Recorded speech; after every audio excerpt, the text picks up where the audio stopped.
The savage life of a space wolf is not what the Imperium believes. I still remember the taste of my own blood on that first night, when the fangs began to grow. True Fenrisian fangs. They pushed through my gums during the fever dreams, splitting flesh as they descended. We are called the Emperor's executioners, his wolves of war. But what the Imperium does not understand is that we do not simply wear the wolf as our symbol. We become the wolf.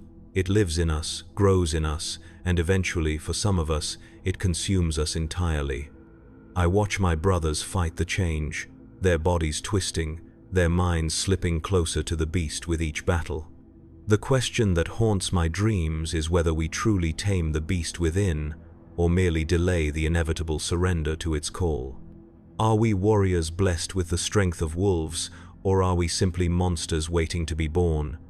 I am Bjornrik Haldvar of Fenris, once a tribesman who hunted the great kraken of the world sea. Now something far less and infinitely more than human. The Allfather has remade me in the image of Russ, our Primarch. But Russ himself was touched by the wildness of our home world. Fenris marks its children forever. The question that haunts my dreams is whether we truly tame the beast within, or merely delay the inevitable surrender to its call. My saga begins as all Space Wolf sagas do, in ice and blood. In the trials of Asserheim, where boys die so that warriors might be born. But unlike the tales told in mead halls across the Imperium, there is no glory in our transformation, only pain, madness, and the slow death of everything human within us. The Remembrancer who chronicled our great company's latest campaign called us heroes. He spoke of honor and courage, of savage nobility. I watched him write these lies with steady hands, never once looking into our eyes, for if he had truly seen us, truly understood what we become in the heat of battle, he would have written only of monsters. The fang rises from the surface of Fenris like a spear thrust into the heart of the sky. It was my home now, though home is perhaps too gentle a word for a fortress monastery carved from a mountain of ice and stone. I remember standing at the base of that impossible structure, my village clothing in tatters, my body broken from the trials that had claimed the lives of 100 other aspirants. I was 12 Terran years old, though on Fenris, with its punishing orbital cycle, I had seen only 3 winters. 3 winters was enough to learn that survival required savagery. The wolf priest spoke of transformation as a rebirth, but what awaited me was not birth but a calculated dismemberment. They would tear apart the boy from the ice plains and rebuild him as a weapon. The helix, they called it, the sacred gene seed of Russ himself. But gene seed is too clinical a term for what invaded my body. It was a contagion of strength and fury, rewriting what the Emperor intended for humanity. The weak will not survive the change, the wolf priest told us, his face a maze of ritual scars and weathered lines. Pray to the Allfather that you are not among them. We did not pray. Sons of Fenris do not beg, even to gods. Instead, we snarled our defiance at death, even as it claimed 2 aspirants that very night. Their bodies rejected the genetic modifications, their organs liquefying as the Canis Helix searched their souls and found them unworthy. I remember their screams most clearly, not for their volume or desperation, but for how quickly they transformed from human cries to animal howls. Even in death, the wolf began to emerge. The initiation chamber beneath the fang was ancient beyond reckoning, its walls inscribed with runes whose meanings had been lost even to the eldest wolf priests. We were brought there in chains, not of metal but of frost-numbed muscle and fear-paralyzed will, 20 survivors of the original 300 aspirants, 20 pale, scarred bodies lying on stone slabs, older than the Imperium itself. Blood calls to blood, intoned the wolf priest as he moved between us, a ceremonial knife in his gnarled hand. The blood of Russ calls to the worthy. The knife was ancient iron, not the master-crafted power weapons carried by full battle brothers. This ritual required older, cruder tools. He sliced open my chest with mechanical precision, the pain blinding but somehow distant, as if happening to someone else. Into the wound, He placed a small vial of liquid that burned like the most caustic acid.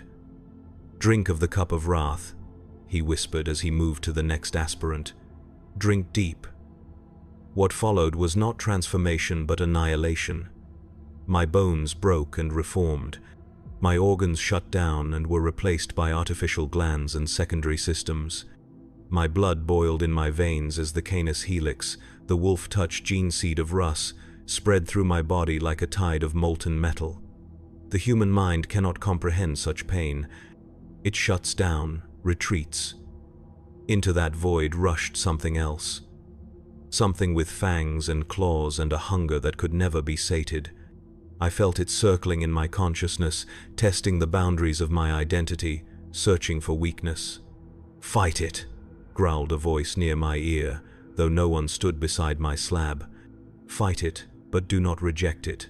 Those who reject the wolf die. Those who surrender to it become the lost ones. You must find the narrow path between." I had no concept of time during those days. Pain became a universe unto itself, expanding and contracting with each ragged breath. My senses, already preternaturally sharp from a childhood spent hunting in Fenrisian darkness, became overwhelming conduits of information. I could smell the fear sweat of the aspirant 10 slabs away. I could hear the labored beating of his twin hearts as they struggled to establish their rhythm. 13 survived the initial transformation. 7 bodies were burned in the sacred fires, their ashes scattered on the winds of Asarheim, to return their strength to the world that had birthed them. We 13 were no longer human, but neither were we yet space wolves. We existed in the torturous middle ground, our bodies transformed but our minds still catching up to the new reality of our existence. "Now comes the blooding," announced the wolf priest when we could finally stand upright again. "Now we see if the wolf accepts you as pack." They brought us to the surface of Fenris, to a vast ice plain where the aurora borealis painted the night in shades of green and blue. The cold hit my bare skin like a physical blow, but the pain was clarifying after the fever dreams of transformation. I looked at my brothers, truly seeing them for the first time since the ritual began. We were changed, taller, broader, our bodies corded with unnaturally dense muscle. But it was our eyes that truly marked the depth of our transformation. No longer human eyes, but the gold-flecked irises of predators, wolf eyes, staring out from human faces. The wolf priest placed 13 spears in the ice before us, primitive weapons, tipped with the teeth of Fenrisian wolves. Beside the spears lay 13 sets of crude armor, fashioned from the hides of the same beasts. "Take up your weapons," he commanded. "Don your armor. Tonight, you hunt with the pack, or you die beneath their fangs." The howls began as the final light of day disappeared behind Fenris's vast mountain ranges. Not the howls of men imitating beasts, but the genuine calls of true Fenrisian wolves, monstrous creatures that could tear a normal human limb from limb with casual ease. They were coming for us. The wolf priest had summoned the pack, and now we would either join it or become its prey. "Remember," the wolf priest said as he retreated toward the distant outline of a gunship, "you are neither beast nor man now. You are something in between. Find that balance, or the ice will drink your blood before dawn." Then we were alone, 13 transformed, boys clutching spears on an ice field, with the howls of approaching predators echoing across the plain. What happened that night exists in my memory as a series of disjointed images, like a broken picked capture flickering in the darkness. The first wolf that came for me was a scarred male, its shoulders standing as high as my chest despite my new height. Its fangs were yellowed ivory daggers, its breath steam in the frozen air. I remember raising my spear, the training of the aspirant trials guiding my movements. But something else guided me too, something deeper and more primal than any combat doctrine. The wolf within recognized the wolf without, and in that recognition came understanding. I did not fight as a human warrior with a spear. I fought as a wolf fights, with total commitment and no concept of retreat. When the beast lunged, I met it halfway, driving my body into its mass while simultaneously angling my spear into the soft flesh beneath its jaw. Hot blood sprayed across my face and chest, instantly freezing in the Fenrisian cold. The taste of it awoke something in me. The iron tang of blood combined with the musk of wolf and the sharp edge of adrenaline created a cocktail that sent my enhanced senses into overdrive. I found myself snarling, lips pulled back from lengthening canines, as I wrenched the spear free and prepared to meet the next attacker. They came in waves, these wolves. Not mindless beasts, but coordinated hunters testing our strength and resolve. 2 of my brothers fell that night, their blood steaming briefly on the ice before freezing into crimson crystals. The rest of us fought with increasing savagery as the night wore on, our movements becoming less human and more lupine with each passing hour. By dawn, the surviving 11 of us stood surrounded by the corpses of wolves, our bodies covered in blood, both theirs and our own. But we were not alone. Circling us at a respectful distance was the remainder of the wolf pack, led by an enormous alpha whose fur was as white as the surrounding snow. The wolf priest approached across the battlefield, his armor frost-rimed but majestic in the pink light of dawn. Behind him walked a figure whose presence sent us all to our knees in the bloodied snow. Wolf Lord Crom Dragongaze, master of the Third Great Company, had come to witness our blooding. His Terminator armor was adorned with trophies from 100 campaigns, his wolf pelt cloak rippling in the Arctic wind, but it was his eyes that held me transfixed. Colder than the depths of the void, yet burning with an inner fire that spoke of barely restrained violence. "Rise, whelps," he growled, his voice like stone grinding against stone. "You have survived the night. Now we shall see if you are worthy to hunt in my pack." At his gesture, the alpha wolf that had been watching us approached. None of us moved as the massive creature walked straight to Crom and sat at his side, like a trained hound rather than a wild apex predator. "The pack has judged you," Crom announced. "Those who fell were weak. Those who stand have earned the right to become Bloodclaws." Bloodclaws, the most junior rank of the Space Wolves, assigned to the front lines of every engagement, where their aggression and lack of discipline could be channeled against the enemy. I felt no pride at the pronouncement, only a strange hollowness. I had survived, but the boy from the ice plains was truly dead now. What stood in his place was something caught between worlds. "You belong to me now," Crom continued, his gaze sweeping across our bloodied forms. "Your lives are mine to spend in the Emperor's service. Your deaths are mine to offer to the foes of mankind.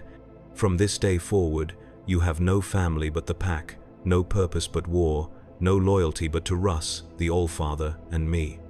They gave us our new names that day. No longer would I be known by the name my human parents had bestowed. Now I was simply Bjornrik, Bloodclaw of Crom, Dragongaze's great company. My identity had been stripped down to my function as a weapon of war. As we were led back to the Fang, I glanced over my shoulder at the ice field where we had fought. Servitors were already collecting the bodies of the fallen, both wolf and aspirant. Their blood had mingled on the ice, indistinguishable from one another. In that moment, I understood a fundamental truth about what I had become. We are called the Space Wolves, but the name is not mere symbolism. The beast lurks within us all. Some brothers embrace it too fully and are lost to the wolfen curse, becoming the very monsters we are purported to hunt. Others deny it and suffer for their resistance. The path of the Space Wolf is to acknowledge the beast, to draw strength from it, but never to fully surrender to its call. It would be many years before I understood how narrow that path truly was, or how many of my brothers would stray from it into savagery beyond redemption. The first time I killed in the name of the Emperor, I felt nothing but the wolf's joy in the hunt. We were deployed to a small mining world in the Loki sector, a place whose name I have long forgotten. A routine compliance action, the wolf priest called it. The planetary governor had withheld imperial tithes for 3 consecutive cycles, claiming economic hardship while his personal wealth grew. Such matters would normally be handled by the Imperial Guard or even local enforcers, but we were newly blooded Bloodclaws, and Crom Dragongaze believed in practical education. We were sent to make an example, to ensure no other worlds in the sector would consider similar transgressions. I remember the weight of my chainsword, the unfamiliar press of power armor against my still healing flesh. We had not yet earned our true battle plate, instead wearing the stripped-down carapace armor of blood claws. It chafed in places, sat too heavily in others. The machine spirit of the armor had not yet bonded with me, had not learned my movements or preferences. "Simple mission," growled Ironblood, our pack leader. A grizzled veteran with a bionic eye and more campaigns under his belt than I had years of life. We drop, we find the governor, we return with his head. Any resistance is to be eliminated with extreme prejudice. There were 9 of us on that first hunt, 9 blood claws, eager to prove ourselves, to spill first blood in the service of the chapter. The drop pod slammed into the ceremonial gardens of the governor's palace with bone-jarring force. Before the doors had fully opened, I was already tasting blood in my mouth, not from injury, but from anticipation. The Canis helix responds to the proximity of violence, preparing the body for combat in ways both subtle and grotesque. I felt my canines lengthening, pressing against my lower lip. My vision sharpened, colors bleeding away to leave only movement and potential threats. The wolf was awakening, and I welcomed its hunger. The palace guards were PDF troopers, local militia with flak armor and standard-issue lasguns. They might as well have been armed with sticks for all the harm they could do to Astartes, even freshly minted ones like us. I still remember the look on the first guard's face as I emerged from the drop pod. Not fear, not at first, something more like confusion, as if his mind could not properly categorize what he was seeing. By the time fear bloomed in his eyes, my chainsword was already arcing toward his neck. The resistance, such as it was, lasted less than 10 minutes. We moved through the palace like a storm, our bolters and blades reaping a bloody harvest. I killed 17 men that day. I remember the number precisely, because each death felt significant, a milestone in my new existence. But it was the governor himself who truly taught me what I had become. We found him cowering in a panic room beneath his private chambers. Ironblood ripped the reinforced door from its hinges with his power fist, the adamantium crumpling like parchment in his grasp. The man who had defied the Imperium's tithes was fat, soft, his fine robes stained with sweat and urine. He babbled as we entered, offering wealth, women, whatever we desired if only we would spare his life. "The Allfather's justice recognizes no bribes," Ironblood said, his voice surprisingly formal as he recited the ritual words. "Crom Dragon Gaze sends his regards." He gestured to me, the youngest of the pack. "The whelp needs blooding." "Finish it, pup." I stepped forward, chainsword dripping with the blood of the governor's guards. Something in me, some last fragment of human compassion, noted the pathetic nature of the man before me. He was no warrior, no worthy opponent. Killing him would bring no glory, no test of skill or strength. The sword is too good for him. I heard myself growl, my voice distorted by lengthened canines and the growing influence of the wolf. The Allfather demands tribute, the wolf demands meat. What happened next exists in my memory behind a crimson veil. I know I dropped my chainsword. I know I fell upon the governor with hands and teeth. I know the taste of his blood, remarkably similar to that of the Fenrisian wolves during my blooding. When awareness returned, my brothers were watching me with new eyes. Not disgust or horror, but recognition. They saw in my blood-soaked face and gore-covered hands a reflection of the beast within themselves. Ironblood nodded once, then tossed me a chain axe taken from the wall of the governor's trophy room. "Clean yourself up, pup. You fight like a true son of Russ. Perhaps there is hope for you yet." We took the governor's head, as ordered. What remained of his body was unrecognizable as human. On the return flight to our strike cruiser, I sat apart from my brothers, trying to reconcile what I had done with the person I had once been. There was no guilt, no remorse, only a strange sense of inevitability, as if I had finally acted in accordance with my true nature. The wolf priest who debriefed us seemed to sense my inner conflict. He found me later in the ship's chapel, not praying, but sitting in silence before the stern visage of Leman Russ. "The first hunt is always the most revealing," he said, his voice like gravel shifting underfoot. "It shows us who we truly are beneath the trappings of civilization." "And what am I?" I asked, not looking up at him. "What does this make me?" "You are a weapon, forged in the fires of Fenris and tempered in the blood of mankind's enemies," he replied without hesitation. "But a weapon must be controlled, must be wielded with purpose. The wolf must hunt, but it hunts at the direction of its master. And if the wolf slips its leash?" I finally turned to face him. "What then?" The wolf priest's face remained impassive, but something flickered behind his ancient eyes, fear perhaps, or resignation. "Then you become that which we are sworn to destroy," he said simply. "The lost ones, the wolfen. Those who surrender entirely to the beast and forsake their oaths to the All-Father." He placed a gnarled hand on my shoulder, the weight of it somehow reassuring despite the grim conversation. "The path of the space wolf is to exist in perfect balance. We embrace the beast within, draw strength from its primal fury, but never allow it to consume us entirely. This is the burden we bear, the price of our chapter's power." I nodded slowly, understanding for the first time the true nature of the transformation I had undergone. I was no longer merely a warrior, no longer simply a space marine. I was a container for something ancient and terrible, something that predated humanity's ascension to the stars. "Rest now," the wolf priest said as he turned to leave. "Tomorrow you will be assigned to your permanent pack. The real war begins then." As he walked away, I called after him, a question that had been burning in my mind since that night on the ice fields of Fenris. "How do you know?" I asked. "How do you know when you have gone too far, when the balance has tipped?"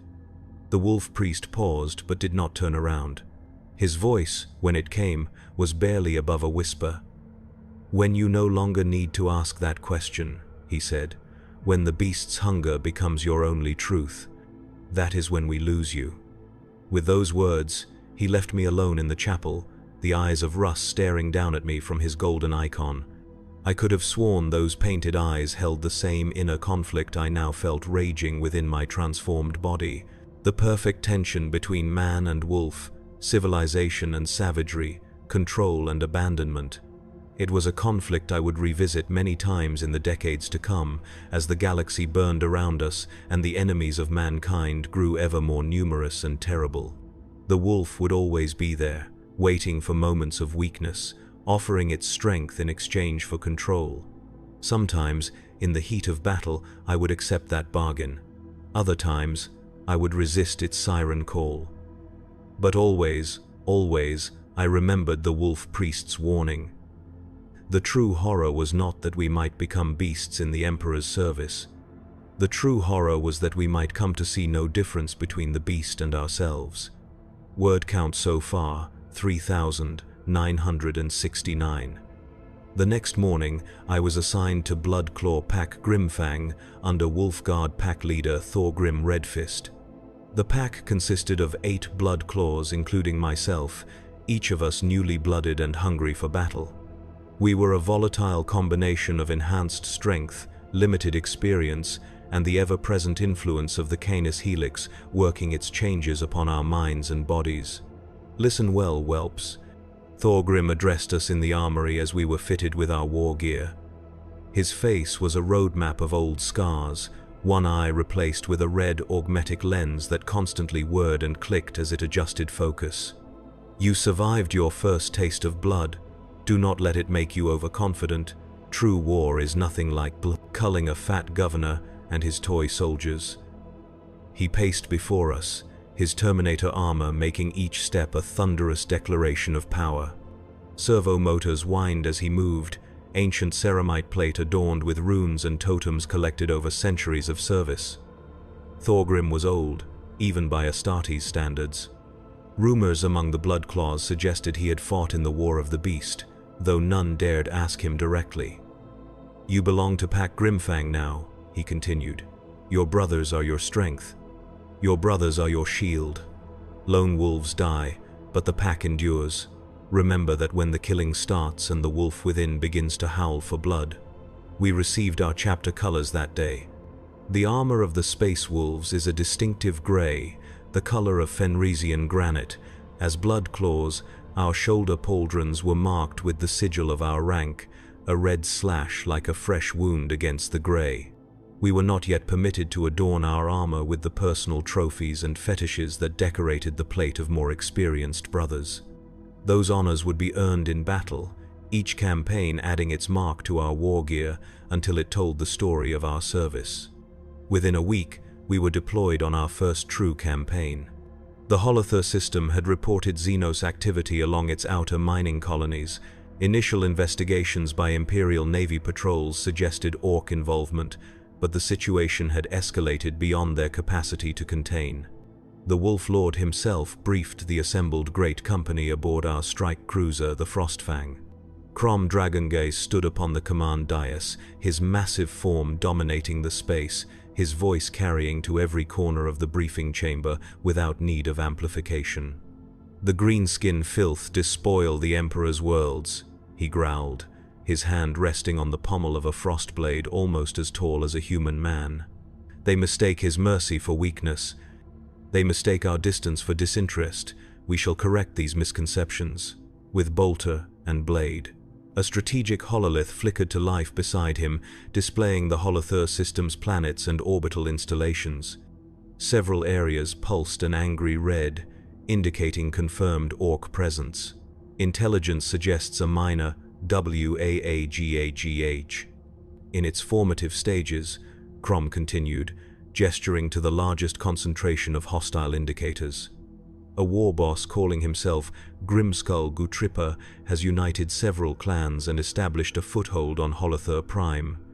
The Adeptus Mechanicus values the forges there. They have requested our intervention before irreplaceable technology is lost. He smiled then, a predatory showing of enlarged canines that had nothing to do with humor and everything to do with anticipation of violence. "We are only too happy to oblige. The Sons of Russ have a long and storied history of breaking greenskin skulls." The plan was direct, as Space Wolf strategies tended to be. While the majority of the Great Company would assault the primary Orc stronghold on Holothur Prime, Pack Grimfang and 2 other Bloodclaw packs would be deployed to the orbital mining stations where smaller Orc parties were raiding for materials and technology. "Your objective is simple," Thorgrim told us as we prepared our war gear for the coming battle. "Kill every greenskin you find, secure the stations, protect the tech priests and whatever machine spirits they are so concerned about. Any questions?" One of my pack brothers, Ulfar, raised his hand. "What resistance should we expect, pack leader?" Thorgrim's augmetic eye whirred as it focused on Ulfar. "Orcs, big, green, and stupid. But never underestimate their capacity for violence or their surprising cunning in matters of war.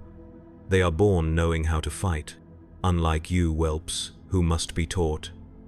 He hefted his thunder hammer, an ancient weapon whose head was carved to resemble a snarling wolf. "Watch, learn, obey. Do these things, and you might live long enough to earn a name worth remembering in the Resemble sagas." The drop pods screamed through Holothur's thin atmosphere like falling meteors. I was strapped in beside my pack brothers, the restraints biting into my power armor as deceleration forces threatened to pulverize even our enhanced bodies. The wolf within me snarled at the confinement, at the helplessness of our descent. I forced it down, focusing instead on the mission objectives and the litanies of battle that the wolf priests had taught us. Impact came with a bone-jarring force that would have killed unaugmented humans instantly. To us, it was merely uncomfortable. The pod's doors blew outward on explosive bolts, and we charged into the artificial gravity of mining station Secundus. The scene that greeted us was one of carnage and destruction. The station's corridors were littered with the corpses of mining personnel and security forces. Blood had sprayed across the metal walls in patterns that spoke of extreme violence. The stench of death hung heavy in the recycled air, along with the distinctive musk of Orc. "Spread out, 2 by 2, Thorgrim commanded over the Vox. Secure this level, then we move deeper. The tech priests believe the greenskins are after the station's plasma distribution hub. I advanced with Ulfar, bolter raised, senses alert for any sign of the enemy. The orcs had a distinctive smell, a combination of fungal spores, poorly tanned leather, and the oil they used on their crude weapons. That scent grew stronger as we moved through the station's main processing deck. The attack, when it came, was sudden and vicious. A section of wall that appeared solid turned out to be a crude camouflage covering. It burst apart as 5 orcs charged through, roaring their battle cries, crude axes and shooters held high. My training took over instantly. I dropped to one knee, bolter braced against my shoulder, and fired a 3-round burst into the chest of the lead orc. The mass-reactive shells penetrated its leather armor and detonated inside its torso, blowing a ragged hole through its back. Beside me, Ulfar engaged another with his chainsword, the whirring teeth biting into green flesh with a spray of dark blood. The remaining 3 split their attention between us, 2 coming for me while the third swung a massive wrench at Ulfar's exposed flank. I had no time to warn him. The 2 orcs bearing down on me required my full attention. I fired again, catching one in the face, its head disappearing in a red mist. The last one reached me before I could adjust my aim, its crude axe swinging for my neck. I caught the blow on my bolter, the weapon's casing denting but holding. The impact drove me back a step, but my enhanced strength prevented me from being overwhelmed. With my free hand, I drew my combat knife, thrusting it upward into the soft flesh beneath the orc's jaw. The beast roared in pain and fury, its blood hot and viscous as it poured over my gauntlet. It did not die, however. Orcs were notoriously difficult to kill, their bizarre physiology allowing them to survive wounds that would be instantly fatal to humans. The wolf stirred then, sensing my frustration and the immediate danger. I felt my lips pull back from lengthened canines, heard a growl vibrate through my chest that had nothing to do with my Vox unit. With strength born of the Canis Helix, I twisted the knife and ripped it sideways, nearly severing the orc's head. As it fell, I turned to check on Ulfar. He had dispatched his original opponent, but was now grappling with the third orc, their bodies locked together in a contest of raw strength. Even with his Astartes physiology, Ulfar was struggling. The orc had him pinned against a processing unit, the wrench pressed horizontally across his throat. I raised my bolter, but there was no clear shot. They were too entangled, and a miss might damage critical station infrastructure. Instead, I charged, driving my shoulder into the orc's side with all the force my power armor could deliver. The impact sent all 3 of us crashing through a flimsy partition wall into an adjacent storage compartment. Equipment and supply crates shattered under our combined weight. The orc lost its grip on the wrench, and Ulfar, momentarily dazed, fell away from the struggle. Now it was just the orc and me, face to face in the confined space of the storage room. It grinned, revealing crude metal teeth implanted in its green gums, and reached for a jagged piece of metal that had broken free from a storage crate. Wah! It bellowed, the universal orc battle cry echoing in the small space. Crump Dahumi! I had lost my bolter in the collision. My knife remained embedded in the throat of the previous orc. I was effectively unarmed against an opponent whose natural strength rivaled my own enhanced capabilities. The wolf did not see this as a disadvantage. It saw only prey, only the hunt. My vision tunneled, the edges blurring as the Canis Helix flooded my system with combat stimulants. Time seemed to slow as the orc lunged with its improvised weapon. I sidestepped, faster than even my transhuman reflexes should have allowed, and seized the orc's weapon arm at the wrist. With a savage twist, I snapped the bones, drawing a roar of pain from the greenskin. But orcs did not surrender, did not retreat. It swung its free hand in a haymaker punch that would have decapitated a normal human. I caught the blow on my forearm, ceramite plate cracking under the impact. Pain lanced up my arm, but it was distant, muted by the battle haze of the wolf. I twisted inside the orc's reach, my gauntleted hands finding its throat, thumbs pressing into its windpipe. The orc thrashed and fought, its single functioning hand battering at my helmet and pauldrons. I felt ceramite crack, felt the auto-sealant systems of my armor engage to prevent atmosphere loss. None of it mattered. The wolf had the scent of blood now, had its teeth in prey. There would be no release until the kill was complete. I bore the orc to the ground, my weight and armor pressing it into the deck plates. Its struggles grew weaker as my thumbs crushed its throat, its eyes bulging in their sockets. In its final moments, there was something like recognition in those red orbs. Not fear. Orcs knew little of fear, but an understanding of defeat at the hands of a superior predator. When it finally went still, I remained atop it, hands still locked around its throat, unwilling or unable to release my grip. It took Ulfar physically pulling me away to break the killing trance. "Brother," he said, his voice tinny through the vox grill of his helmet. "It is done. The beast is dead." I looked down at the orc, then at my gauntlets, covered in its dark blood and flecks of green skin. The wolf receded slowly, reluctantly, leaving me shaking with the aftermath of combat stims and the raw energy of the helix. "More coming?" Thorgrim's voice crackled over the vox. "Converge on the central processing hub. The tech priests are holed up there with whatever machine spirit they are so desperate to protect." We retrieved our weapons and moved out, stepping over the corpses of the orcs we had slain. As we jogged through the station corridors, Ulfar gave me a sideways glance. "You fought like one possessed back there, brother," he said, his tone careful, measuring. "The wolf priests warn us about giving too much to the beast within. I wanted to deny it, to claim I had been in perfect control. But the evidence was there in my shattered forearm plate, in the deep dents where the orc had struck my armor while I focused solely on killing it rather than protecting myself. We are what we are," I replied finally. "The wolf gives us strength." Ulfar said nothing more, but I could sense his disquiet. He had seen something in my combat trance that troubled him, something that went beyond the normal savagery of the Bloodclaws. We reached the central hub to find the rest of Pack Grimfang already engaged with a larger orc force. The greenskins had breached the armored doors and were pouring into the circular chamber where 3 red-robed tech priests stood in a defensive formation around a glowing stasis containment unit. Thorgrim was in the thick of combat, his thunderhammer creating devastating shockwaves with each impact, sending orc bodies flying in broken heaps. The other Bloodclaws fought with the wild abandon typical of our rank, chainswords revving and bolt pistols barking in a deafening cacophony of violence. We charged without hesitation, adding our weapons to the fray. The battle became a swirling melee of bodies, blood, and brutality. I emptied my bolter into the mass of green flesh, each mass-reactive round finding a target in the densely packed orcs.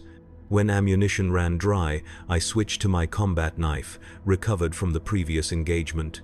Time lost meaning in the press of combat. Each moment existed only as a series of threats to identify and neutralize. An orc with a crude flamer advancing on an injured pack brother. A burly knob directing smaller greenskins with sweeping gestures of a power claw. A mob of Gretchen attempting to flank our position and reach the tech priests. I moved from threat to threat, my actions guided by training but fueled by the primal instinct of the wolf. The knife in my hand became an extension of my will, opening green throats and puncturing vital organs with mechanical efficiency. When the knife blade finally shattered against the thick skull of a particularly large orc, I continued with gauntleted fists and fangs that had fully extended in the heat of battle. "Secure the package," Thorgrim ordered over the vox as the last of the orcs fell. "The tech priests say more greenskins are inbound." We moved to extraction point Alpha immediately. I approached the tech priests, their red robes now splattered with darker stains of orc blood. The lead figure, his face a mass of augmetics and wiring, gestured to the stasis unit. "The data core must reach. Holothur Prime intact," he intoned, his voice a mechanical monotone. "The knowledge within is irreplaceable." Thorgrim nodded curtly. "Pack Grimfang will ensure delivery. Prepare for immediate evacuation." As we formed a protective cordon around the tech priests and their precious cargo, I caught Thorgrim watching me. His augmetic eye whirred as it focused, scanning my blood-drenched armor and the exposed lower half of my face, where my helmet had been partially shattered in the fighting. "You fought well today, whelp," he said, his voice pitched for my ears alone. "Perhaps too well. The wolf marks you strongly." Before I could respond, the Vox crackled with an urgent transmission. "Inbound hostiles, numbers exceeding previous engagement. Estimate contact in 3 minutes." Thorgrim turned away, his moment of concern replaced by the immediate demands of command. "Move out. Double time. We will not die on this Emperor-forsaken scrap heap." The journey to the extraction point was a fighting retreat through increasingly narrow corridors. The orcs pursued relentlessly, their crude weapons chewing through the station's internal structures in their eagerness to reach us. We left a trail of defensive positions, each held just long enough to bleed the greenskin advance before falling back to the next choke point. 2 of our pack brothers fell during the retreat. Jorin took a slugger round to the neck joint of his armor, the large caliber bullet severing his spine despite his enhanced physiology. Hrolf was overwhelmed by a mob of orcs that crashed through a maintenance duct, his death marked by a final defiant howl over the Vox before his signal went silent. The deaths of our brothers fueled the wolf within each of us. Our retreat became more savage, our counterattacks more ferocious. When we finally reached the extraction point, a docking bay where a Thunderhawk gunship waited with engines hot, we were no longer fighting as disciplined Astartes. We were fighting as the beasts of Fenris, with tooth and claw and desperate fury. The Thunderhawk's assault ramp lowered to reveal a wolf priest and 2 squads of grey hunters, more experienced brothers who had mastered the balance between man and wolf. They provided covering fire as we loaded the tech priests and their precious cargo onto the gunship. "Hurry, you whelps," called the wolf priest, his staff crackling with energy as he directed the retreat. "The station's reactor is destabilizing. The orcs have damaged it beyond recovery."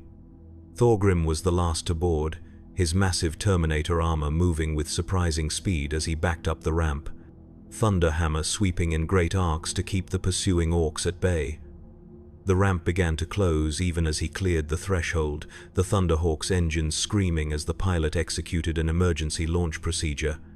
We were thrown against our restraint harnesses as the gunship pulled a high G turn away from the station. Through the viewport, I watched as the orbital structure receded, then suddenly blossomed into a sphere of white-hot plasma as its reactor finally failed. The shockwave hit us seconds later, rocking the Thunderhawk violently but causing no serious damage. "Your first real hunt," the wolf priest said as he moved among us, attending to our wounds with practiced efficiency. "The first of many. You fought well. You bled well. You honored your fallen brothers." His eyes, ancient and knowing, lingered on my face. "Some of you felt the call of the wolf more strongly than others. This is both blessing and curse. Remember that you serve the All-Father first, the chapter second, and the wolf last." I nodded, but said nothing. The wolf had retreated with the end of combat, but its presence remained, a shadow at the edges of my consciousness. I had tasted blood, true combat blood, and found it sweeter than anything in my previous existence. Part of me already longed for the next hunt, the next opportunity to lose myself in the red haze of battle. The campaign on Holothur lasted for 3 standard months. Pack Grimfang fought in a dozen more engagements, from void battles aboard orc space hulks to subterranean conflicts in the mining tunnels of Holothur Prime. We lost 2 more brothers, their names added to the sagas by the wolf priests, their gene seed harvested to create future generations of space wolves. By the time Crom Dragongaze declared the WARG broken and the system secured, I had killed more enemies than I could accurately count. My armor bore the scars of countless battles, my body beneath it marked with fresh wounds that even my enhanced healing could not erase without trace. I had changed, as had all my surviving pack brothers. The wolf had grown stronger with each engagement, its hunger more difficult to ignore in the quiet moments between conflicts. After our return to the Fang, I was summoned to appear before Iron Priest Jurgen, the keeper of relics for our great company. His workshop was a cavern of controlled chaos, filled with half-disassembled weapons, armor in various states of repair, and servitors moving with mindless purpose among the workbenches. "Your armor is a disgrace," Jurgen growled without preamble, his mechadendrites clicking in apparent agitation. "You treat sacred war gear like a disposable shell rather than the holy artifact it is." I stood at attention, saying nothing. Iron priests were known for their tempers and their devotion to the physical trappings of the chapter. To them, a space wolf's armor and weapons were extensions of his honor, to be maintained with the same care one would give to a sacred oath. Jurgen circled me, multiple optical sensors whirring as they assessed the damage to my plate. Cracked ceramite, compromised power conduits, auto-sealant depleted beyond acceptable parameters. He clicked his tongue, the sound oddly human amid the mechanical additions to his body. "You fight without regard for yourself or your equipment, Bloodclaw." It was not a question, so I offered no defense.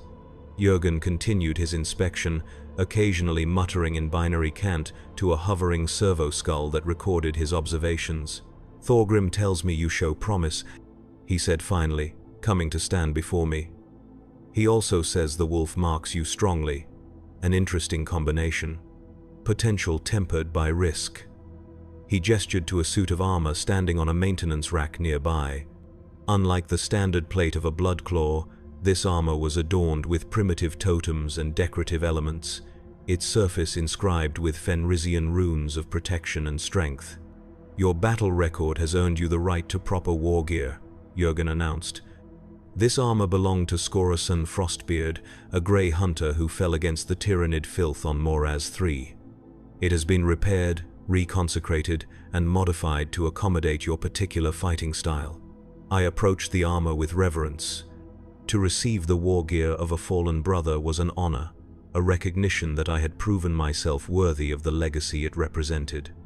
The armor was magnificent, each plate a work of art as well as a masterpiece of defensive technology.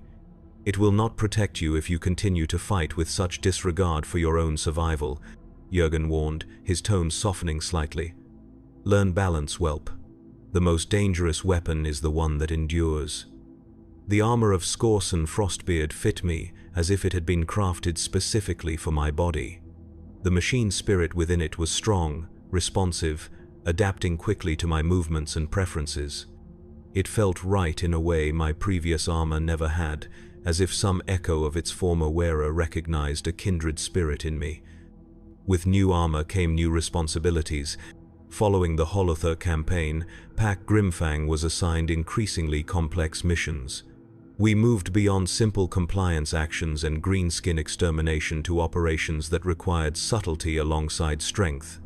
Surgical strikes against heretic strongholds, recovery of ancient technology from dead worlds, elimination of Xenos threats before they could fully materialize. Through it all, the wolf within me grew. Each battle fed its strength, each kill reinforced its dominance in the balance of my being. I began to experience episodes between engagements, moments where the beast would surface without the stimulus of combat. A brother would make a casual jest, and I would find my hand at his throat before conscious thought could intervene. A chapter serf would approach too quickly, and I would spin with fangs bared, ready to rip out his throat for the imagined threat. Thorgrim noticed. The wolf priests noticed. I was called for additional hypno-indoctrination, subjected to rituals meant to reinforce my humanity against the growing influence of the Canis Helix. For a time, these measures seemed effective. The wolf retreated, becoming once more a controllable aspect of my enhanced nature, rather than a constant presence threatening to overwhelm my identity. Then came Forsken V, the campaign that would define my existence as a space wolf and bring me face to face with the true horror of what I might become. Forsken V was an agri-world on the eastern fringe, a sparsely populated planet of vast crop fields and scattered human settlements. Initial reports suggested a small group of chaos cultists had taken root among the population, their influence spreading like a cancer through the planetary government. The Third Great Company was dispatched to excise this taint before it could fully metastasize. What we found upon arrival was far worse than cultist activity. The planet had fallen to a gene-stealer infestation, the alien parasites corrupting the human population over several generations until nearly 80% were hybrid abominations, loyal only to the tyrannid hive mind. By the time we realized the true nature of the threat, our forces were scattered across the planet's surface in small strike teams, each isolated and vulnerable to the coordinated attacks of the hybrid swarms. Pack Grimfang, along with 3 squads of Grey Hunters and a venerable dreadnought, had deployed to the planetary capital to secure the governor and his staff for interrogation. We found the government complex abandoned, its corridors showing signs of a hasty evacuation. Deeper inside, we discovered the first evidence of the gene-stealer presence. Bodies of security personnel mutilated in distinctive patterns, their skulls split open and brain matter extracted. Secreted biomass in ventilation shafts, the sweet, cloying scent of Xenos pheromones pervading the air filtration systems. "Full alert," Thorgrim ordered, his voice tight with controlled tension. "This is no cult. Call in extraction immediately." Before the Vox officer could comply, the attack began. They came from everywhere at once, hybrids emerging from hidden passages and maintenance ducts. 4 armed Puristrain gene-stealers dropped from ceiling panels, their claws capable of shredding even Astartes' armor. The ambush was perfectly executed, cutting off our escape routes and isolating pack members from one another. I found myself separated from my brothers, cornered in what had once been the governor's private office. 3 hybrids advanced on me, their once human forms twisted by alien DNA into grotesque parodies of humanity.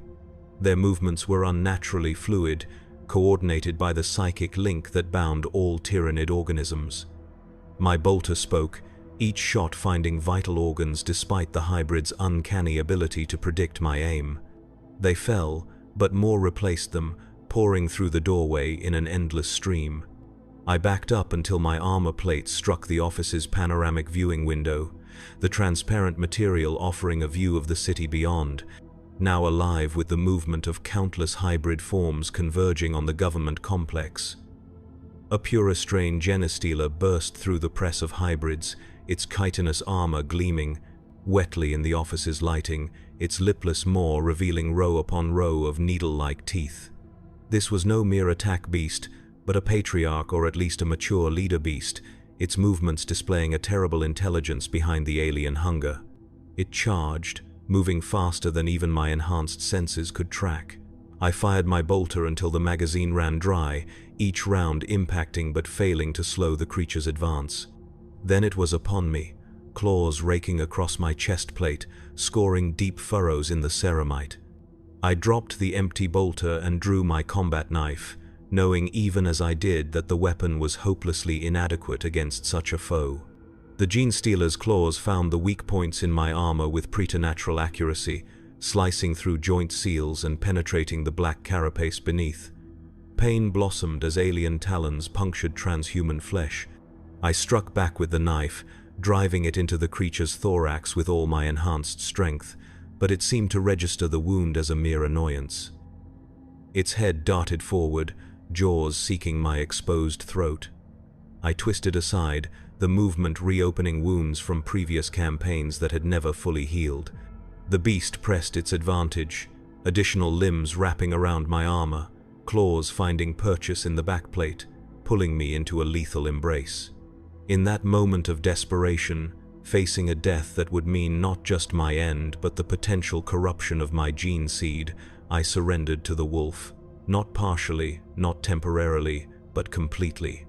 I threw open the mental gates that had kept the beast contained, inviting it to take control with a silent howl of defiance against the alien horror that threatened to consume me.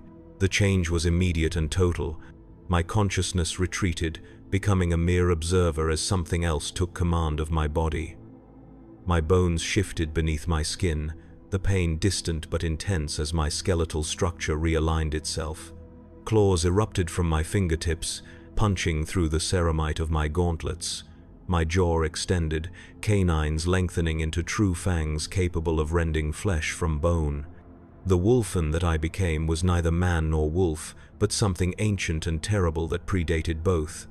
A beast of old Fenris, a nightmare given form and purpose by the flawed gene seed of Lim Russ.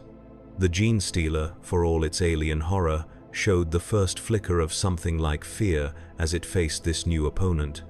What followed exists in my memory as fragments, snapshots of violence too extreme for even my transhuman mind to fully process.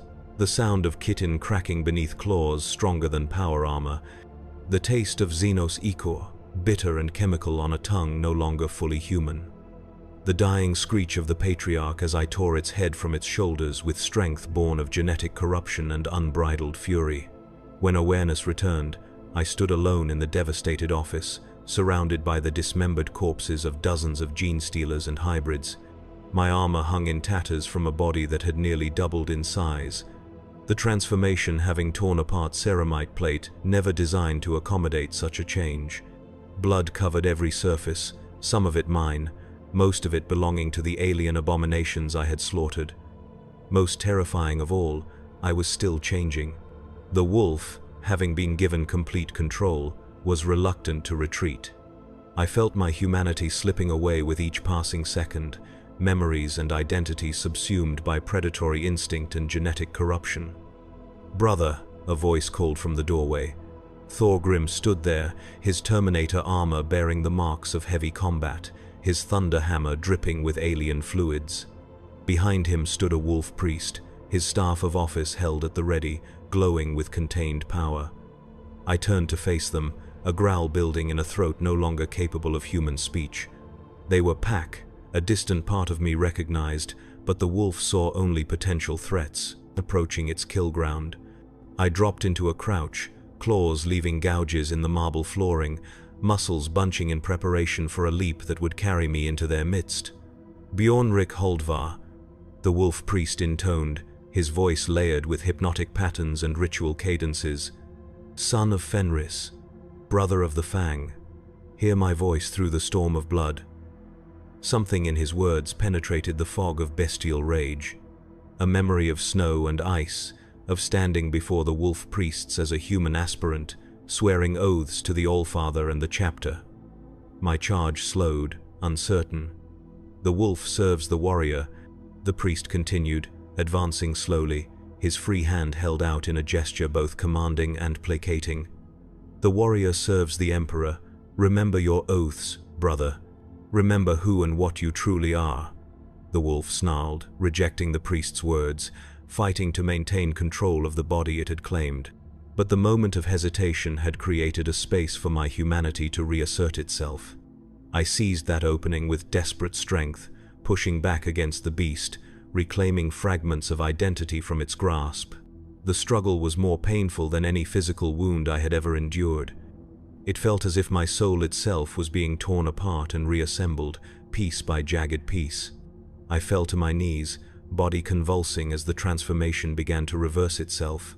Bones shifted back toward human configuration, though not completely. Claws retracted, though they left the tips of my fingers permanently altered. The bestial muzzle that had replaced my face receded, though my canines remained extended beyond even space wolf norm. When it was done, I knelt amid the carnage, a grotesque hybrid of Astartes and wolfen, not fully transformed like the lost ones, but marked by the curse in ways that could never be hidden. "You were fortunate, brother," the wolf priest said as he examined me. The change was nearly complete. Few return from such a state. Thorgrim watched, from a respectful distance, his expression unreadable behind his helmet, but his body language conveying a wariness I had never seen in him before. "Can he be trusted?" he asked the priest, not speaking to me, but about me, as if I were a dangerous weapon rather than a battle brother. The wolf priest placed a hand on my head, murmuring ritual phrases in the ancient tongue of Fenris. I felt his mind brush against mine, probing the boundaries between man and beast, testing the strength of the walls I had rebuilt around the wolf. "For now," he said finally, "but he will require close observation. The curse has marked him deeply. I was evacuated from Forsken V that day, removed from active duty while the rest of the great company continued the purge of the gene-stealer infestation. My armor, destroyed by the transformation, was melted down and reforged. My weapons were ritually cleansed. My body, forever changed by the experience, became a subject of intense scrutiny by the wolf priests. For 6 months, I underwent a regimen of hypno-indoctrination, ritual purification, and psychological conditioning. They could not remove the taint of the wolfen, the wolf priests explained. The curse was a fundamental aspect of the Canis Helix, the double-edged sword that gave the space wolves their unique abilities and character. But they could help me master it, teach me techniques to maintain control even in the most extreme circumstances. "You walk the knife edge now," the wolf priest told me during one of our sessions. "Neither fully man nor fully beast, this is your burden to bear for the remainder of your service to the All-Father." I accepted this truth without complaint. I had seen the alternative during my transformation. I had felt the wolf's desire to shed every vestige of humanity, to become a creature of pure instinct and violence. That path led only to execution at the hands of my battle brothers or exile to the wilds of Fenris, where the lost ones were sometimes sent to live out their remaining days in bestial savagery. When I was finally cleared to return to active duty, it was not as a blood claw. My experience had aged me spiritually, if not physically, pushing me along the path of development at an accelerated pace. I was reassigned as a lone wolf, a designation usually reserved for the sole survivors of devastated packs who swore an oath of vengeance. In my case, the title had a double meaning. I hunted alone because the wolf within me made close cooperation with a pack dangerous for all involved. I would be deployed alongside regular Great Company forces, but would operate independently, assigned to objectives suited to my unique condition. The first of these deployments came 8 months after Forscan V. A forge world in the Helix cluster had gone silent, its tithe of weapons and vehicles to the nearby Astra Militarum regiments suddenly ceasing without explanation. The Third Great Company was tasked with investigating and, if necessary, securing the forges for the Imperium. I deployed with the initial strike force but separated from the main body once planetfall was achieved. My orders were to infiltrate the main forge complex while the rest of the company provided a distraction at the main gates. My objective was to determine the status of the Adeptus Mechanicus leadership and, if possible, restore communications with the orbiting fleet. The forge world was a hellscape of industrial pollution and massive factory complexes. The sky was perpetually black with chemical clouds, the ground covered in a layer of toxic sludge that would have eaten through unprotected human flesh in seconds. Even my power armor's systems registered protests at the environmental conditions, warning runes flickering across my helmet display as I moved through the industrial wasteland. The main forge complex loomed ahead, a mountain of metal and smoke rising from the blasted landscape. No lights showed in its countless windows, no movement detected on the external gantries and loading bays.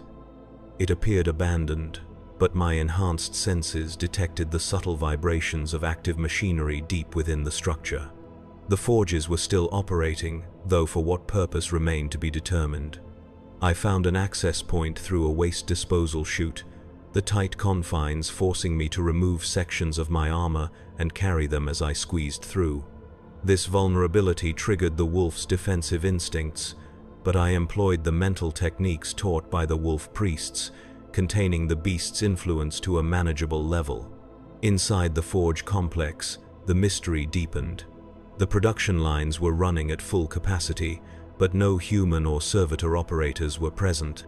Automated systems moved with unsettling precision, constructing weapons and vehicles that were then diverted to a central collection area rather than the normal distribution channels. I followed the flow of completed materials, moving deeper into the complex. The air grew hotter, the background noise of machinery rising to a deafening crescendo. At the heart of the forge, I discovered the answer to the planet's silence. The Adeptus Mechanicus leadership had fallen to some form of technological heresy. They stood arranged in a circle around a pulsating mass of machinery and organic matter, their bodies merged with their creation through mechadendrites and direct neural interfaces. At the center of this abomination was what appeared to be a standard template construct core, but it had been modified in ways that violated every principle of the cult mechanicus. The tech priests were chanting in binary, their augmetic voices creating a pattern that made my enhanced hearing physically painful. Their creation responded, sections of it shifting and reconfiguring as if alive, tendrils of living metal extending to absorb the weapons and vehicles being fed into the chamber. I recognized the signs of warp influence, though this was no conventional chaos. Corruption. This was something colder, more methodical. The tech priests had discovered something ancient in the planet's core, something that promised knowledge but delivered only a new form of slavery. I sent a brief encrypted burst transmission to the orbiting fleet, my helmet systems struggling to penetrate the interference generated by the abomination. 3 words, all that was needed to determine the fate of the Forge world. Exterminatus, tech heresy, confirmed. Then I set about completing my secondary objective. None of the corrupted tech priests could be allowed to leave the planet. None of their research could be permitted to survive. I placed melter charges at key structural points around the chamber, the wolf within me snarling with anticipation as I prepared to engage the heretics directly. The fight was brief but vicious. The tech priests, for all their augmetic enhancements, were unprepared for the focused violence of a space wolf. I moved among them like a ghost, combat knife severing the vital connection points between organic and mechanical components, bolt pistol destroying the more heavily armored targets with precision headshots. Their creation proved more resilient. As the last tech priest fell, the machine-organism hybrid seemed to awaken to the threat I posed. Tendrils of living metal whipped toward me with impossible speed, seeking to ensnare and absorb my armor and body into its mass. The wolf surged forward in response to the danger, but this time I did not fight its influence. Instead, I channeled it, allowing the beast's strength and speed to enhance my abilities without surrendering control entirely. My movements became fluid, preternatural, as I dodged the mechanical tentacles and closed with the central mass of the abomination. I emptied my bolt pistol into what appeared to be a central processing node, the mass-reactive shells detonating deep within the hybrid flesh-metal construct. It shuddered but did not die, more appendages erupting from its surface to replace those I had destroyed. With no time remaining before the melter charges detonated, I made a final, desperate attack. I leapt onto the construct itself, my gauntleted hands plunging into its surface, seeking the STC core that appeared to be its heart. The material fought back, attempting to flow around my armor and penetrate its systems. Warning runes flashed across my display as foreign code attacked my armor's machine spirit, trying to subvert its functions. With a howl that was as much wolf as man, I tore the STC core free from the abomination's mass. The entire construct convulsed, its appendages thrashing wildly as its controlling intelligence was ripped away. I had just enough time to activate my jump pack, salvaged from a fallen assault marine during a previous campaign, before the melter charges detonated. The explosion propelled me through the forge complex with devastating force, overwhelming my armor's stabilization systems and sending me crashing through multiple walls. By the time I regained consciousness, the entire facility was in flames, secondary explosions rippling through its structure as volatile materials ignited. I still clutched the STC core, though it appeared dormant now, its alien lights extinguished. This technology was too dangerous to destroy without proper examination by loyal tech priests, but equally dangerous to allow its continued existence.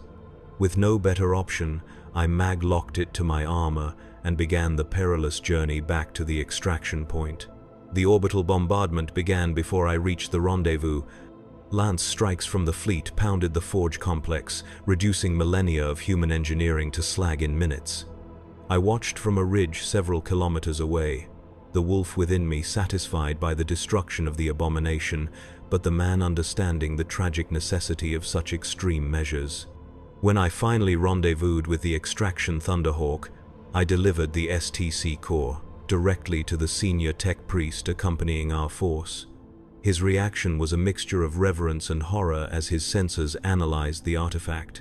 "This must go to Mars immediately," he declared, his mechanical voice betraying unusual emotion. "The Fabricator General himself must examine this corruption." Crom Dragongaze disagreed. After reviewing my report and consulting with the Wolf Priests, he ordered the STC core sealed in a stasis container and transferred to the Fang for study by our own Iron Priests. The Tech Priest protested but was overruled. Some technologies were too dangerous to release into the wider Imperium, even into supposedly trustworthy hands. In the years that followed, I continued to serve as a lone wolf, undertaking missions that suited my unique condition. Sometimes I operated alongside wolf scouts, whose independent nature and specialized training made them more compatible with my solitary hunting style.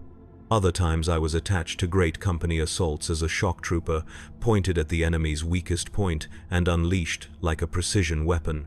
Always, the balance between man and beast remained my constant struggle. After each campaign, each kill, the wolf grew stronger, more insistent in its demands. The rituals and mental techniques taught by the wolf priests became less effective with each passing decade. Periods of lucidity grew shorter. Episodes of bestial rage more frequent and difficult to control. On Midgard's Reach, I slaughtered a squad of traitor guardsmen who had surrendered and laid down their arms, the wolf refusing to recognize the concept of quarter. In the void battle over Thantos IV, I broke formation to pursue a fleeing enemy vessel, ignoring direct orders from Wolf Lord Crom himself. During the third pacification of Garrus, I spent 3 days hunting a dark Eldar Archon through the Underhive, forsaking food, water, and sleep in my single-minded pursuit. After each incident, the wolf priests would subject me to a renewed conditioning, reinforcing the mental barriers between man and beast. But we all recognized the truth, though none spoke it aloud.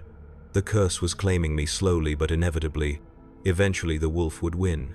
The end came 274 years after my induction into the chapter. We were deployed to a death world designated Tertius Gamma, a planet of perpetual twilight and dense, carnivorous vegetation. Intelligence suggested a Chaos Warband had established a base on the planet, using it as a staging ground for raids against nearby Imperial worlds. I was deployed 2 weeks ahead of the main force, tasked with locating the enemy stronghold and assessing their strength. The mission should have been straightforward, the kind of operation I had performed dozens of times before. But Tertius Gamma held secrets beyond the presence of Chaos forces. The planet itself was wrong in ways I struggled to articulate in my mission reports. The vegetation responded to movement with almost sentient purpose. The indigenous fauna displayed behavioral patterns that defied evolutionary logic. Even the atmosphere seemed to carry whispers just below the threshold of conscious perception. I located the Chaos base on the 11th day, a sprawling compound built around what appeared to be a xenostructure of great antiquity. The warband consisted of approximately 200 corrupted Astartes, predominantly word-bearers, along with several thousand cultists and mutant slaves.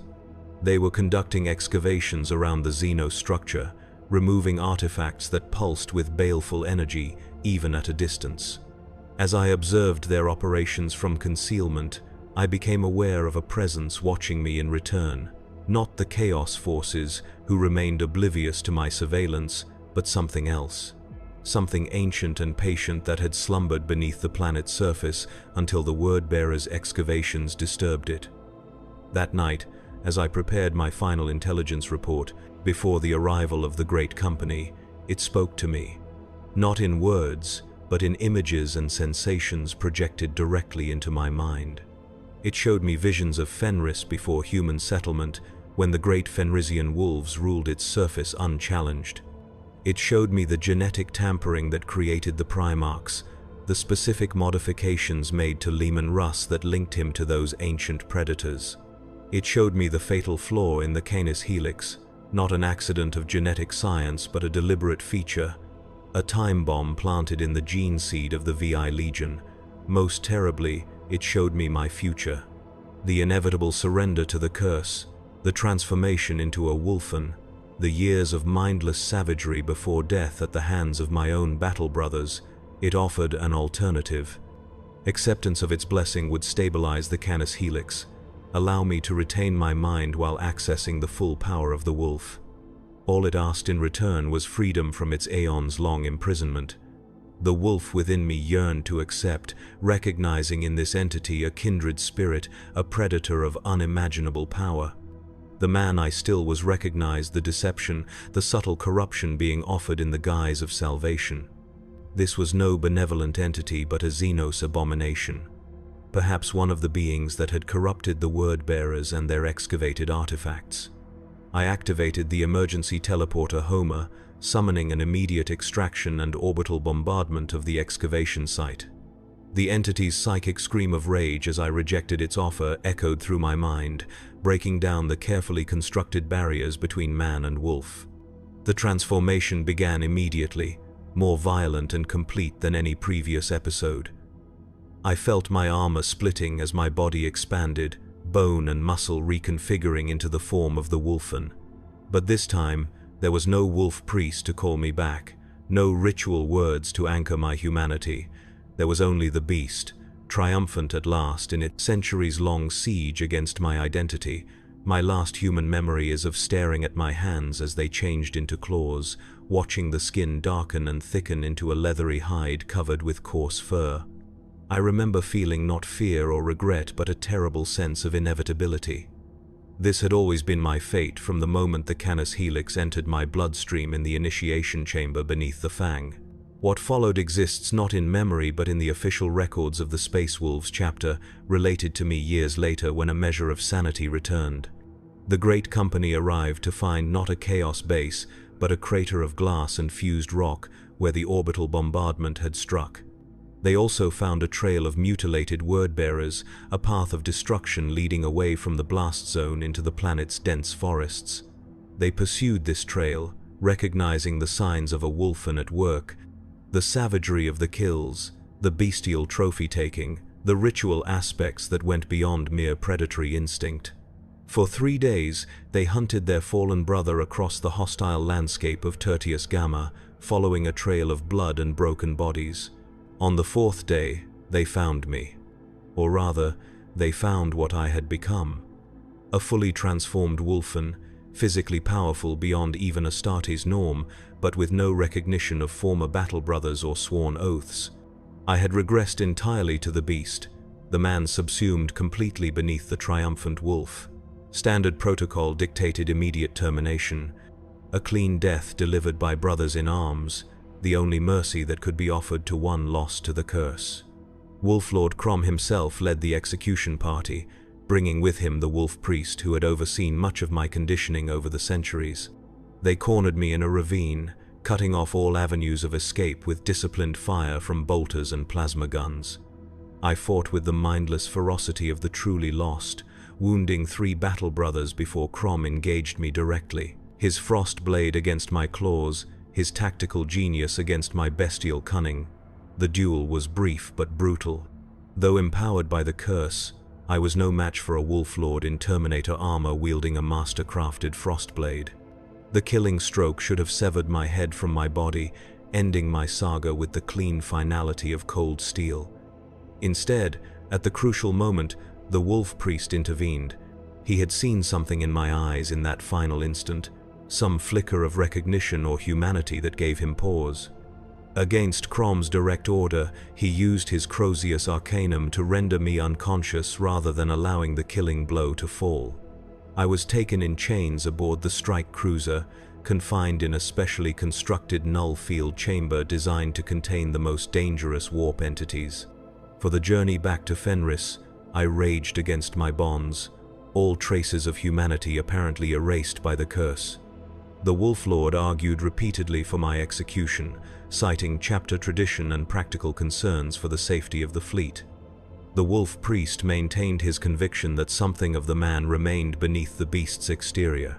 Upon return to the Fang, I was transferred to the depths of the fortress monastery, to chambers ancient even by the standards of the Space Wolves. There, in rooms carved from the living rock of Fenris itself, and inscribed with wards dating back to the time of Rus, the wolf priests began their work.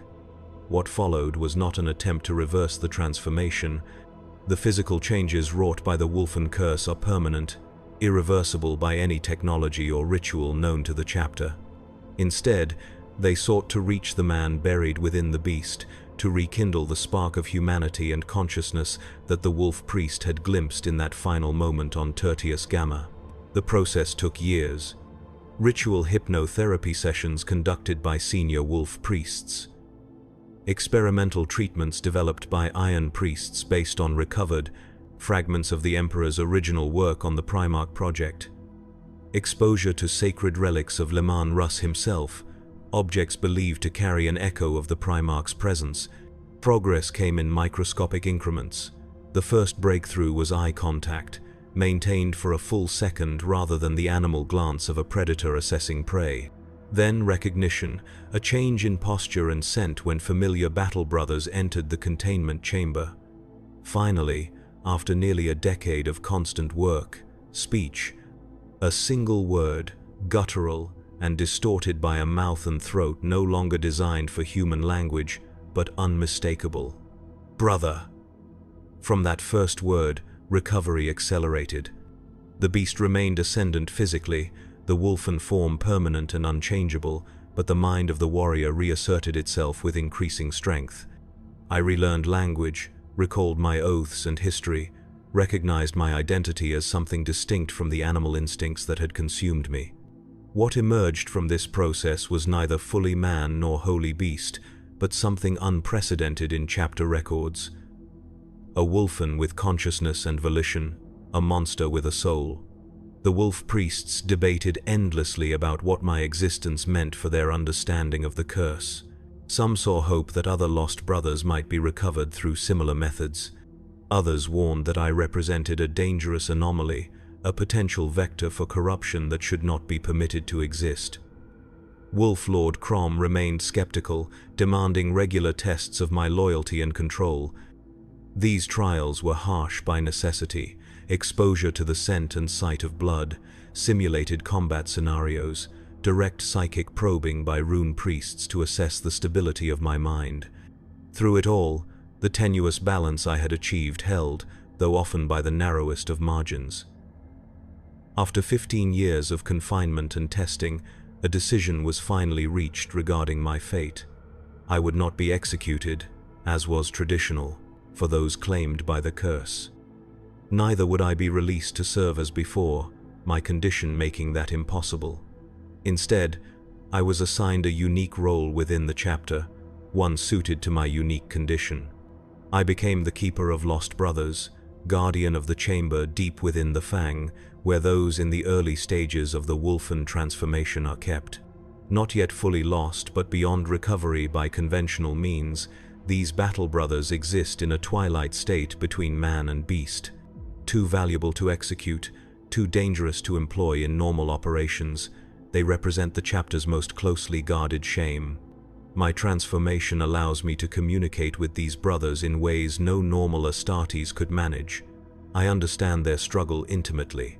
I can interpret their growls and posture, translate their needs and remaining thoughts to the wolf priests who study them. In turn, I serve as a living example that the mind can survive even total physical corruption, giving hope to those still cognizant enough to understand what awaits them. It is a lonely existence. I am neither fully part of the chapter nor completely severed from it. Brothers who knew me before the transformation treat me with a mixture of respect and wariness. Newer initiates view me with superstitious dread, a walking reminder of the curse that lurks in their own gene seed. Only among my charges, the brothers suspended in their own transformative processes, do I find a kind of kinship. There are moments of clarity amidst the constant struggle for control, days when the balance between man and wolf seems almost natural, when I can recall my centuries of service with something approaching human perspective. Other days, the beast surges forward, and it takes all my remaining willpower to maintain even the most basic elements of my identity. The wolf priests continue their study of my condition, hoping to derive some insight that might help future generations of space wolves better resist the curse. I submit to their tests and experiments without complaint. If my suffering can spare even one brother from my fate, it gives purpose to an existence that might otherwise seem merely a cruel joke of the gods. On rare occasions, I am permitted to leave my underground domain and walk the upper levels of the Fang. Always under guard, always carefully monitored, but able to see the stars over Fenris once more, to feel the biting wind on my altered flesh. During one such excursion, nearly 30 years after my transformation, I encountered a young bloodclaw who stared at me with more curiosity than fear. "You are Bjornrik," he said, showing remarkable courage in directly addressing me. "They speak of you in the training halls." I nodded, not trusting my voice in that moment. The beast was close to the surface, agitated by the unfamiliar surroundings and the presence of potential prey. "They say you chose this," the young warrior continued, his tone suggesting he found the notion difficult to believe. "That you could have died cleanly, but instead chose to exist as you are now." I considered his words carefully before responding. My voice, when it came, was a rumbling growl that nonetheless formed coherent, low Gothic. "Not chose," I corrected him. "Survived. There is a difference." The bloodclaw seemed to weigh this distinction, his expression thoughtful despite his youth. For what purpose? What glory remains in such an existence?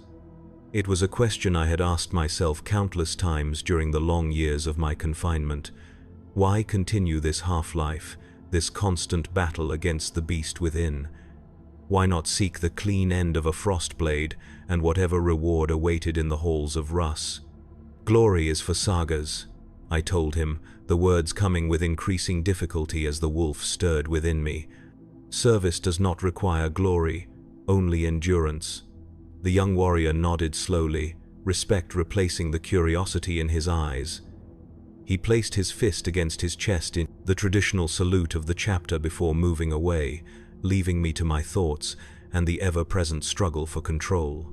That brief exchange crystallized something I had understood instinctively but never articulated, even to myself.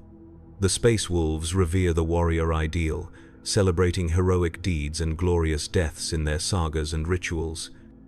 But beneath the veneer of savage nobility lies a deeper truth. We are weapons, created for a specific purpose, our lives dedicated to service rather than personal glory. The wolf within us is not a curse in the traditional sense.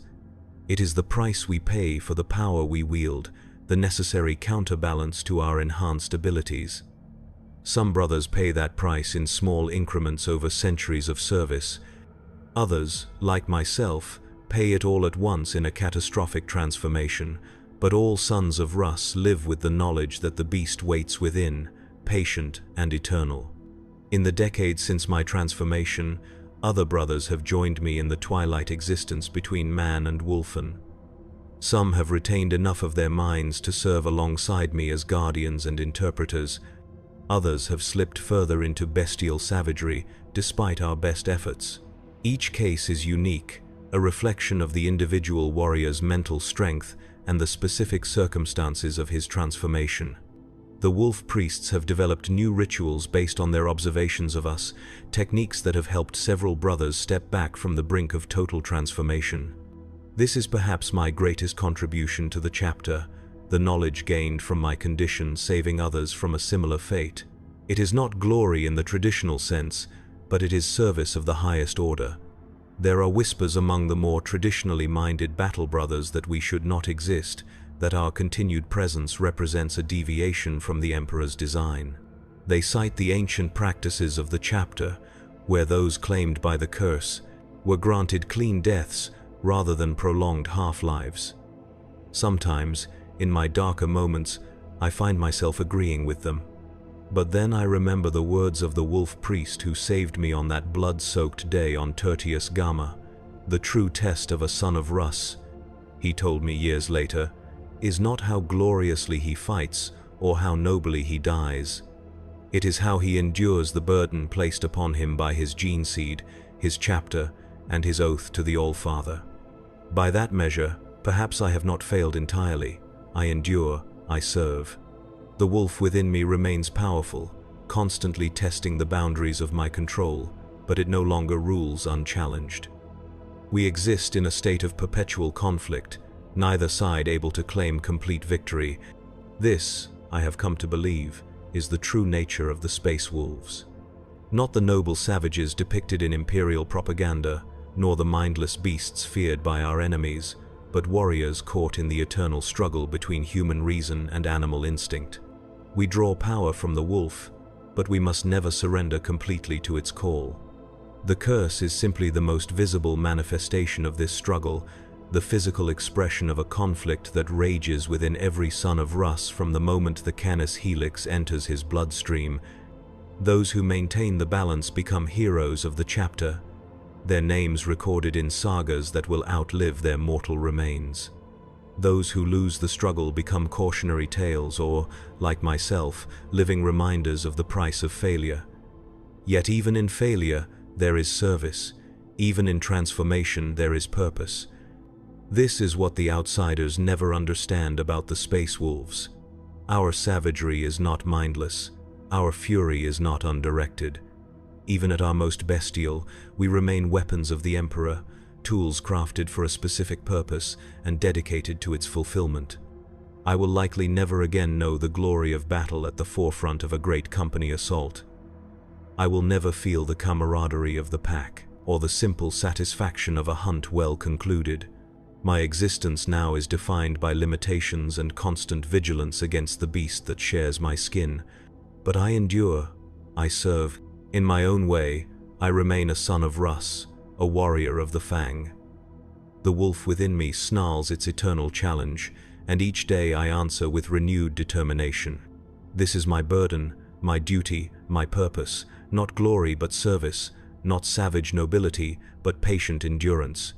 In the darkness beneath the Fang, among brothers caught in various stages of transformation, I have found a kind of peace in this understanding. We are what we were made to be, no more and no less.